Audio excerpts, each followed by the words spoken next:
Hello there, crafty friends. It's Heather Rui here, and today we are creating a shaker card using infinity shape dies and rub-on transfers from Hero Arts.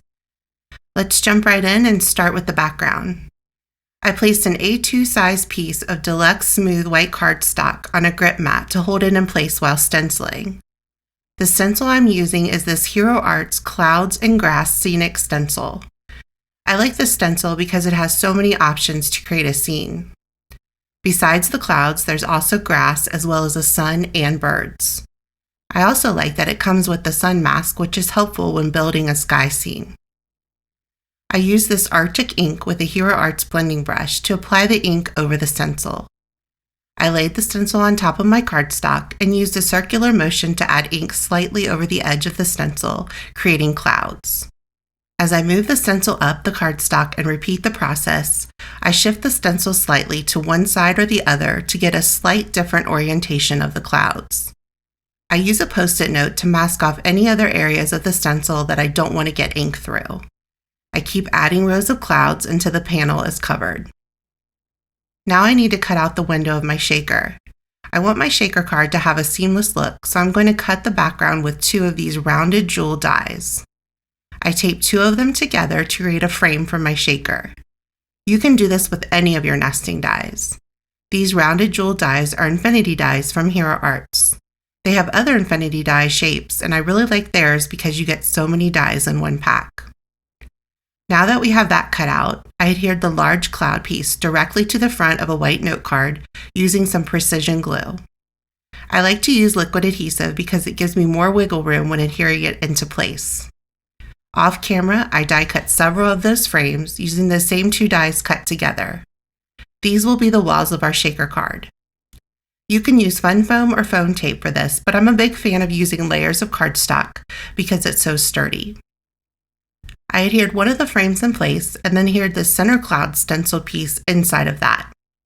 I kept adhering those frames on top of one another until I felt the sides were tall enough to accommodate the sequins that I'm going to be putting inside.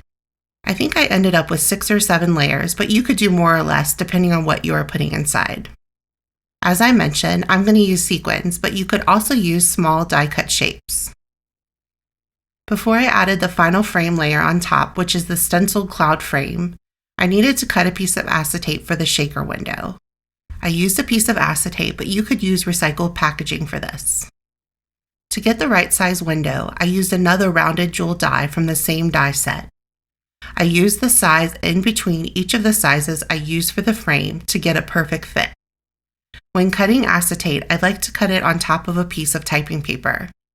I also place a piece on top, and this really helps avoid scratch marks that can be made from your die cut machine plates. To adhere the acetate to the top frame, I like to switch over to score tape. Sometimes liquid glue can take a long time to adhere to the acetate, and I also like to avoid any liquid seeping out. For adhering the acetate down, I added a bit of powder from an anti-static bag to help prevent static. I did this to the back of the acetate as well.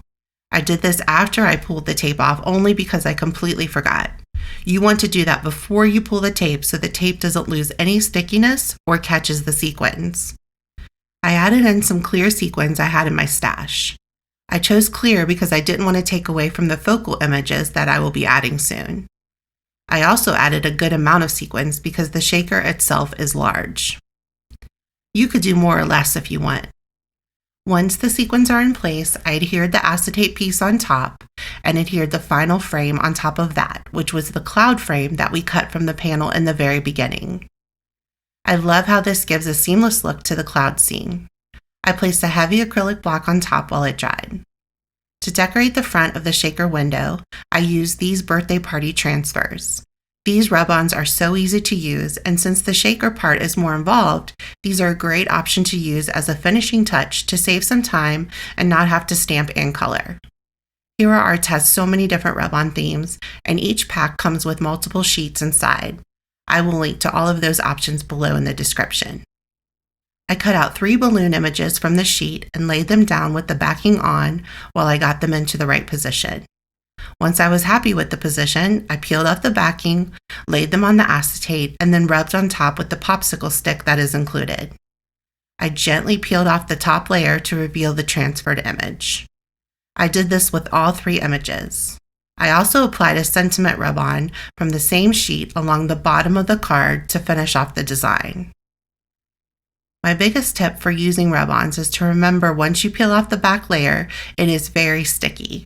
The image will stick to anything, including your fingers. Now that everything is in place, let's shake this baby like a Polaroid.